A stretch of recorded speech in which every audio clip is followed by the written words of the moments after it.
Good morning, friends. Welcome to Riviera's Pumpkin Patch. Recently, at the beginning of October, a very large truck arrived at Riviera United Methodist Church. And in that truck, that was red and silver, it filled the whole front parking lot. The driver, Scott, opened up the back doors, and lo and behold, full of small brown boxes, full of pumpkins that were hand size. And behind the small boxes were very large pallet boxes that had to be moved with a forklift. And the truck was full to the very back. And after the forklift did its job, it looked like this, empty inside. Many people came and helped unpack the pumpkins that were in these large container boxes. And now the pumpkins are ready for people to come and pick their own special pumpkins. In those boxes, there were some white pumpkins called Little Boos.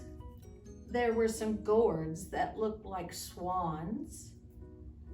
There were some elf houses, star gourds, wing gourds, and the perfect little pumpkin called a weeby. The pumpkins did not grow in St. Petersburg, Florida. The pumpkins that came on this large semi-truck came from across the United States. On this map, I'm pointing to a yellow state called New Mexico. The pumpkins were grown on a farm near a town called Farmington, New Mexico. The farmer loaded Scott's truck and he drove 3 days through Texas, Louisiana, Mississippi, Alabama, Georgia. Have you heard of Georgia? And then he turned his truck south and headed to Florida and stopped when he arrived at St. Petersburg, Florida. Those pumpkins that grew in New Mexico traveled 2,148 miles to St. Petersburg, Florida. Those pumpkins that grew in New Mexico grow in a place that's perfect weather.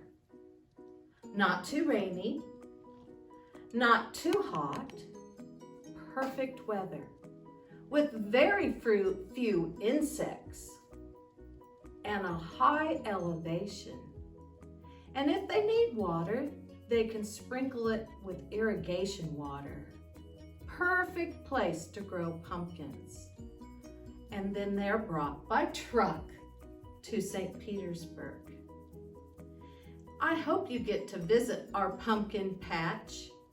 Some of you had your pumpkins delivered to your school, but that is how they arrived here. I'm going to share with you now 3 stories. The first one is called Happy Halloween from the Very Busy Spider. It's a flat book by Eric Carle. See the spider up in the corner?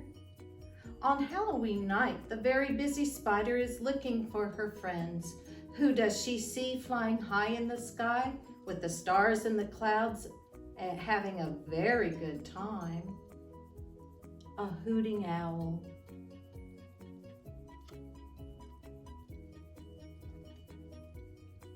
There she is. Who does she see hanging upside down in a tree, who flies through the night as fast as can be? Let's see, in a tree, flies at night, hangs upside down, a friendly bat right there. Who does she see smiling up at the moon, hoping to join his friends very soon. A kind fox. Who does she see making a Halloween feast of a crunchy carved pumpkin, a sweet orange treat? The very hungry caterpillar coming out right there. That very busy spider has found all of her friends, and now it's time for spooky fun before the night ends. Trick or treat. There's that friendly bat and the kind fox. Oh, and there's that owl. That story was called Happy Halloween from the Very Busy Spider, a Lift the Flap book. Next, a story by Amanda Knoll called Are You My Monster?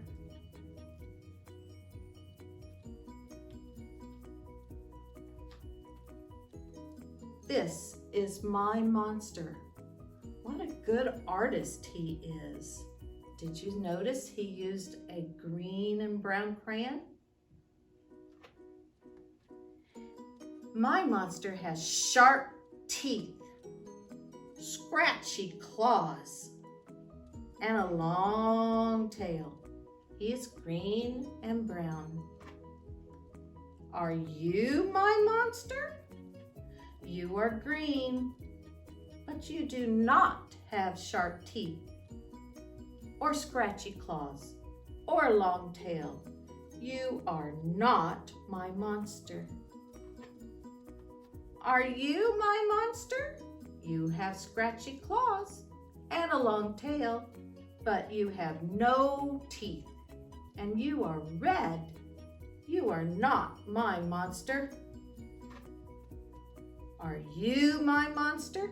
You have sharp teeth and scratchy claws, but you do not have a long tail, and you are blue. You are not my monster. Are you my monster? You have sharp teeth and scratchy claws and a long tail, but you are yellow and orange. You are not my monster. Are you my monster? You have sharp teeth, but you have no claws. You have no tail, and you are purple. You are not my monster. Are you my monster? You have no teeth. You have no claws. You have no tail, and you are pink. Nothing matches. You are definitely not my monster. Are you my monster? You have a long tail, but you do not have sharp teeth. You do not have scratchy claws, and you are yellow. You are not my monster either. Will I ever find my monster? Are you my monster? You have sharp teeth. Check. You have scratchy claws. Check. You have a long tail. Check. And you are green and brown. Yay! You are my monster. I'm so glad I found you. Now I can go to sleep. Good night. He's gone to sleep with this monster, and there's his wonderful picture on the floor. That story was called, Are You My Monster?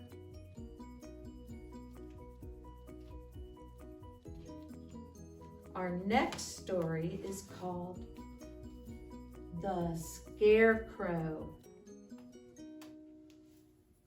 Let's talk about the scarecrow I brought with me today. Take a look. They both have a hat. They both have a nose that's shaped like a triangle. They both are wearing a plaid shirt. That's a shirt with stripes. They're both wearing overall jeans. The title of this book, The Scarecrow, if you notice, it has a very large S. The Scarecrow was written by Beth, Ferry. I read about this author. She likes to write about things that start with S, like scarecrows and summer and sun and salt and sand, all things that start with S. The Scarecrow by Beth Ferry. The artist on the title page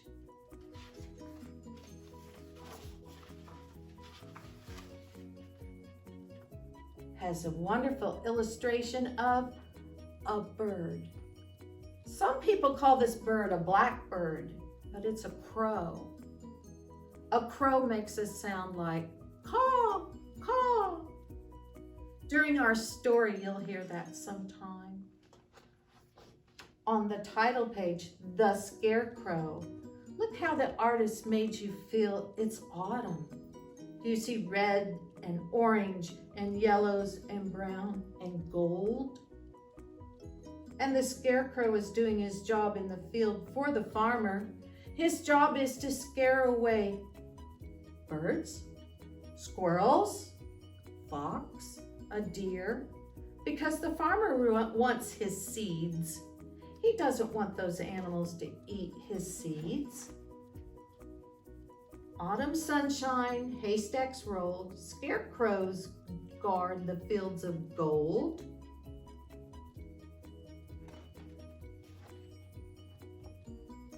No one enters, no one dares. Scarecrow stands alone and scares the fox, the deer, the mice, and the crows. It's all he does, it's all he knows. There he is, guarding the field. Then something drops from midair. A small scared crow is lying there. Broken nest, a broken wing. Scarecrow does the strangest thing. He snaps his pole and he bends down low and saves the tiny baby crow.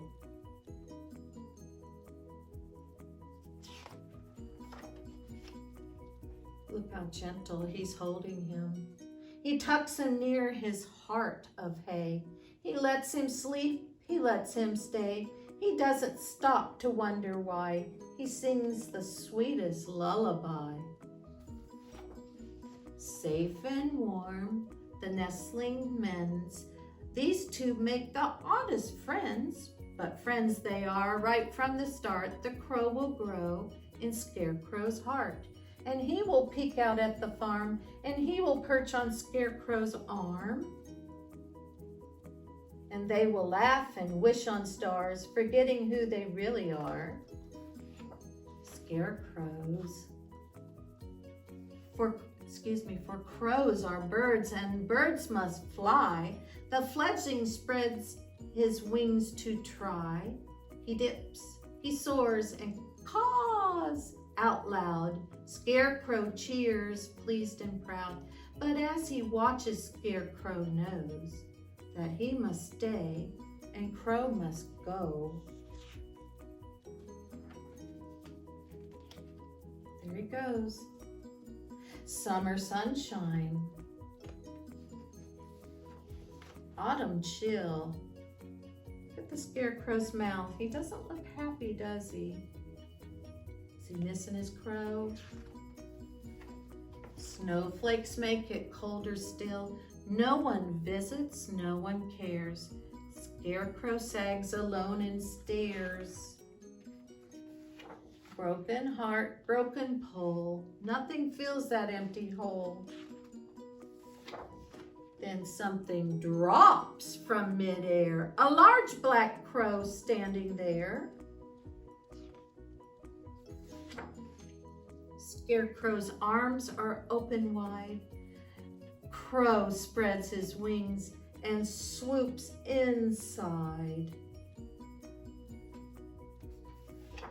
Joyful hearts brimming whole, a friend will mend the broken pole, and he will spruce up matted hay, and he will say, I'm here to stay.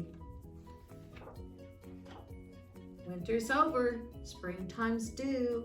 Is there room enough for 2? Flowers blooming, fields of green, 5 small eggs are tucked unseen. Scarecrow guards them, for he knows that they will soon be baby crows. And he will love them from the start, and they will grow in his heart. And they will peep and perch and play and make him happy every day. And as the seasons come and go, they will love their dear Scarecrow. And on the last page, there's no words but love. The birds, the fox, the squirrels, the deer, all gathered around Scarecrow. That book, once again, this book was called The Scarecrow by Beth, Ferry. I hope you enjoyed our stories, and you're very welcome to come visit the pumpkin patch at Riviera United Methodist Church, 175 62nd Avenue North. Have a wonderful day, dear friends.